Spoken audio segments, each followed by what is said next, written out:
All right. So the review. First off, anything to the 0 power is always 1. And one that's down here we'll also get to. Very important.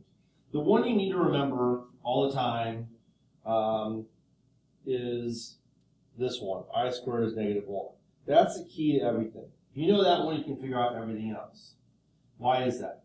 Well, anything to the first power is itself. So that's I.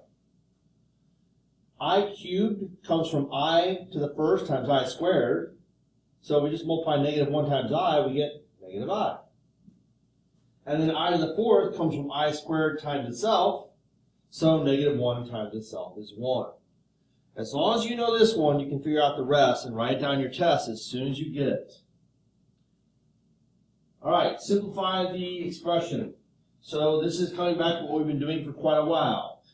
216, use your green chart. You're going to see that breaks down to 36 and 6. The square root of 36 is 6, so that's simply 6 root 6.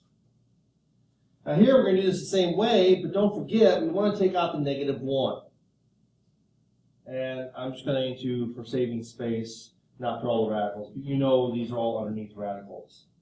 So the -1, because it's going to come out as an I, the 16 comes out as a 4, and the 5 is stuck inside. Remember, anything you take out is going to be multiplied by anything out here. And just like the last chapter, you might want to circle that or put an arrow to remind yourself. So you end up with 8I root 5 and not 4I root 5. Okay, remember here, outside times outside, inside times inside. That's going to give me -18 and -392. Now, this is going to break down to -1, 49,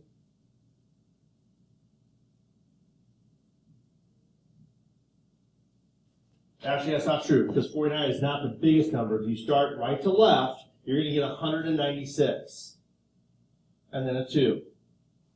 Okay, 392 is 196 times 2.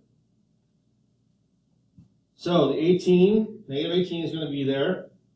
The square root of 196, if you look on your chart, is 14. The -1 is going to come out as an I, and the radical 2 is stuck inside. Finally, -252 I root 2. All right, 5 times 2 is 10. 18 times 45 is 810. All right. Well, hopefully you can see clearly that this is 81 and 10, which is going to come out as 9. So it's going to be 10 times 9 times root 10. So that's 90 root 10. Final answer.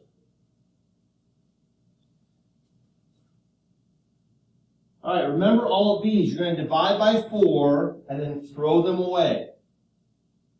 Okay? So 8 of these will go away, leaving you with I cubed. And that's simply -I. All right? I to the 42. 40 of them are going to get thrown away, which is going to leave I squared, 2 leftovers. Remember, that is really -1, but you can't forget this 7. So that's -7. Here we're going to multiply first and get -14 I squared. Remember, anytime I see I squared, it's really -1. So that's going to give me +14 when I multiply. Okay, pay attention. This is not multiplication. You're not foiling. Pay attention to this symbol. You're distributing the negative. One of the biggest mistakes I see every year is people foiling here. Number 10 is where you're going to foil. There's no operation in between the parentheses. This is subtraction. If there's a minus or plus in between, then subtract or add. So this is simply 3 minus 5i minus 6 plus 2i. Remember to distribute to both. Now I'm going to join like terms. Remember, number always comes first, so 3 minus 6 is negative 3. And then negative 5i plus 2i is negative 3i. And that's it. Here, I'm distributing the 8i, just as if it was 8x. No big deal. So I'm going to get 32i minus 24i squared. But remember, I squared is really just negative 1. So that's going to make the negative 24 positive. So I'm going to get 24 plus 32i. If you write 32i plus 24, I'm not going to mark it wrong, but that is the proper way. Okay, here, this is where we're foiling. First, 10. Outer, plus 18i. Inner, minus 15i. Last, negative 27i squared. That looks like 217. 27i squared. Remember, this is really just negative 1. We're just going to make the negative 27 positive. So I'm going to get 10. 18i minus 5i is 3i plus 27. And then when I add the 27 and the 10, I'm going to get 37 plus 3i. Final answer. All right, we have to rationalize. We can't have the I, so we do the conjugate. 4 plus I. Remember, it's the same thing as the denominator, except the opposite sign. Now, please remember, biggest mistake in the last unit is you've got to distribute the 9 to both. So that's going to be 36 plus 9i, not just I. Over. Now remember, you only have to do first and last. So that's going to be 16 minus I squared. Just like the previous unit, this is always going to be subtraction in the bottom, if you did it right. So the I squared is really negative 1. So 16 minus negative 1 is 17. And on the top, 36 plus 9i.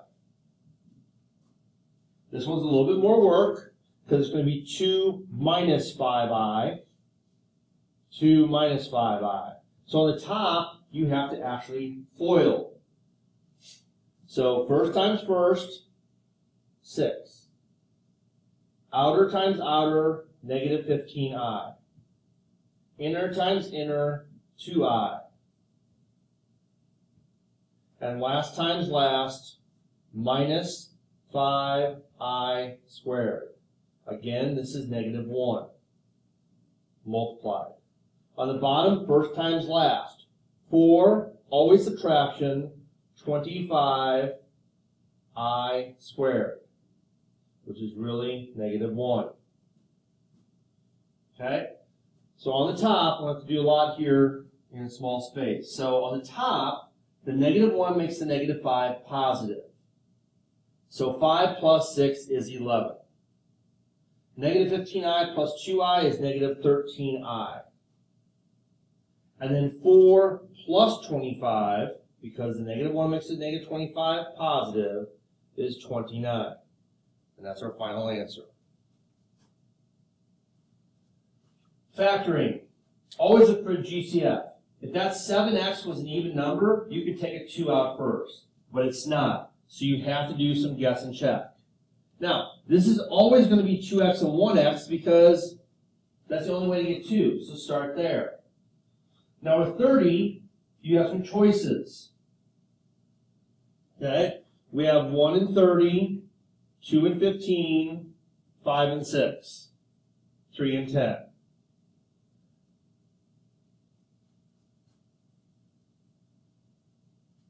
So let's start 3 and 10. Okay? Put a 3 here and a 10 here. I need two numbers that multiply to 30 that differ by 7. Okay? After when I do this. So remember, the smiley faces. So that's going to give me 3 and 20. Not going to work. So I take my handy dandy eraser. I did not mean to do that, wrong eraser.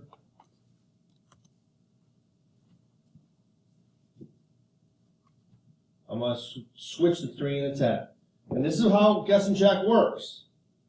That's going to give me 10 and 6. Well, those differ by 4. Not right. So now I'm going to go to 5 and 6. Wait, I'm just going to work up the ladder. This didn't work. So I'm going to put 5 here and 6 here. That gives me 12 and 5. Bingo, that's what I want. Here's 5, here's 12. Now, I want a positive 7x. So that means my 12 has to be positive. So 2 times 6. And my 5 needs to be minus. So there's my answer. X plus 6 times 2x minus 5. Okay, remember, it's guess and check, not guess and hope or pray. Check and see if the numbers work. Now, right off the bat, you might think that you could do difference of squares here, which you can. But the problem is they're both multiples of 4. So if I take a 4 out, it's going to save me a step at the end. 2x squared minus 5. Now, sorry, not 2x squared, my bad. Just x squared. That was silly. Now, x squared minus, that's 25. I just need to stop. Let's start this over. X squared minus 25.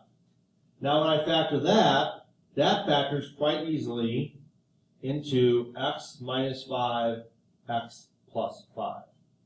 Remember, with difference of squares, one parenthesis is positive, one is negative. All right, 15. Again, there's no number I can take out that goes into 6, 23, and 20, so it's guess and check.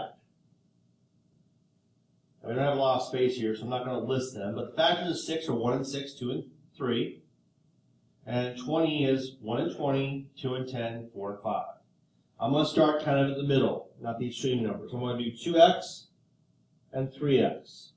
Now I'm going to try 4 and 5. So 4 and 5. 12 and 10. Those do not add up to 23. Close. They add up to 22. So I want to switch them. Put the 5 here and the 4 here. Well, that gives me 15 and 8. And sure enough, that adds up to 23. And I need them both to be negative. So 2x minus 5 times 3x minus 4. Factored. All right. Notice how number 16 looks kind of like number 14. They're both perfect squares. And it's going to factor almost the exact same way. I'm going to have 1 plus and 1 minus. I'm going to take the square root of the first term. I'm going to take the square root of the second term. But since it is a plus 64, we have to remember to put the I in there. And that's the only difference between sum and difference of squares. All right. Square root property. This means we want to get this by itself. So we're going to subtract 3. X squared equals 21 minus 3 is 18.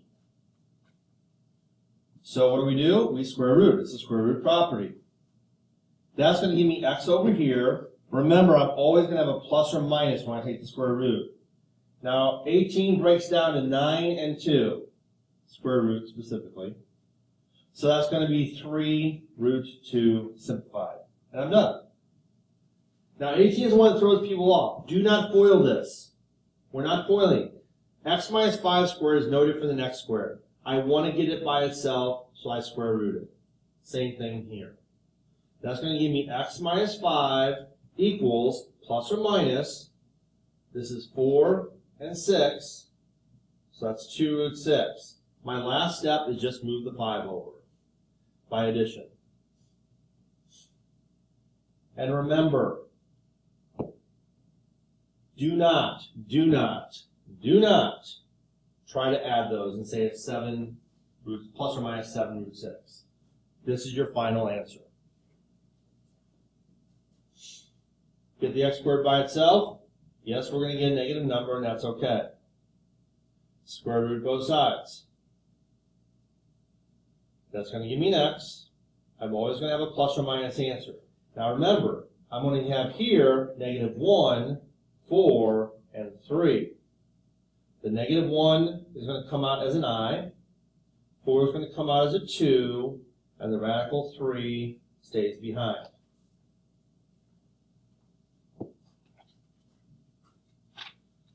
Okay, solve by factoring. So this is just like 13 through 16, except we have to go one step further and solve. Now 20 is not too bad because of the fact that 1 and 3 are the only way to make 3x squared. Now 8 is going to be 1 and 8 or 2 and 4. So I'm just going to try 2 and 4 first. That's going to give me 12 and 2. That's what I want, 10. I want more positives, so I need my 12 positive and that negative. At this point, I just set both parentheses equal to 0. That gives me x equals negative 4. And 3x equals positive 2, so x equals 2 over 3. Right. Difference of squares, easy enough. 1 plus, 1 minus. Square root, square root, square root, square root. So 3x plus 8 equals 0. 3x minus 8 equals 0.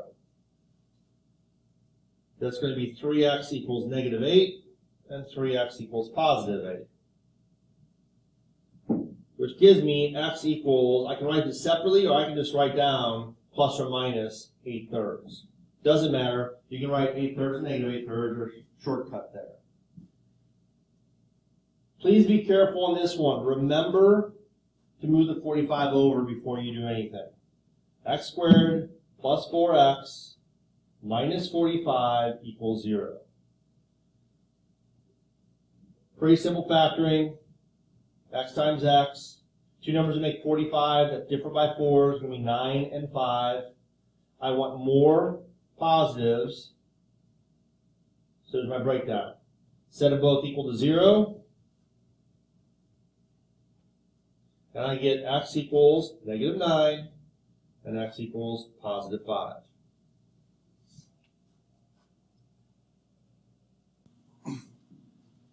All right, so on this one, there are some things you're going to have to know that the calculator won't give you, but still, the calculator can be a big help. So turn your calculator on, go to y equals, figure out whatever's in there, and let's enter this in. So negative, remember, this is the negative key down here, the gray one, the small little white one, not the subtraction one. 2, parentheses, x plus 7, parentheses, x plus 3, parentheses. Now let's say graph. So right off the bat you see it's negative because, well, it was negative 2. It's going down. So some of these things you can just answer right now. It opens down. Now the x-intercepts you get from right here. You set those both equal to 0. Negative 7, 0, and negative 3, 0. You also get them from the calculator. Second graph. Look for zeros under y. There they are. Negative 7, 0, negative 3, 0. The axis of symmetry. That requires a little bit of math. So if I put negative 7, 0 and negative 3, 0, right, the axis of symmetry is right in between those two. So negative 7 plus negative 3 divided by 2. That's at negative 5. So my axis of symmetry is right here. at x equals -5. Now, where's the vertex? Well, if one way to do it the long way is plug -5 in here and crunch your numbers. Or, since you know it's at -5, go to -5 on your table. You see it right there, -5/8. So we can put up here -5/8 another dot. That gives us 3. It says in the instructions at least 5 points. So, quite simply, just go to your table and find 2 other ones. -6/6 and -4/6. 1, 2, 3, 4, 5. Okay, that's good enough. Now, max or min. Well, does it have a ceiling or a floor? It has a ceiling, so that's a max. Now notice the y-intercept is off the chart. You don't see it on the graph. It's off the chart. So go to your table and just look for where x is 0. It's at -42. So 0, -42. The domain. We've been doing this for a while. Left and right forever. Range. How low does it go? -infinity. Remember, negative comes first. How high does it go? 8. Zeros, same thing as the x-intercepts. So -7, 0, and -3, 0. But why are we doing it twice? Making sure you understand the vocabulary. All right, new one. X plus 2x minus 4. Clear. X plus 2, x minus 4. Graph. All right? Now, how does it open? It opens up. It's a happy, positive parabola. What are my x-intercepts? Well, let's see. You can get them right here.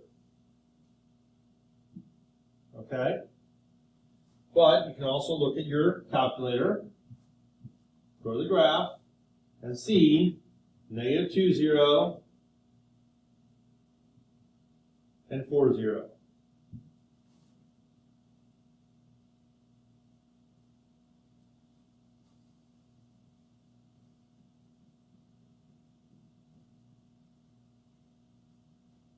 Axis of symmetry is halfway in between there.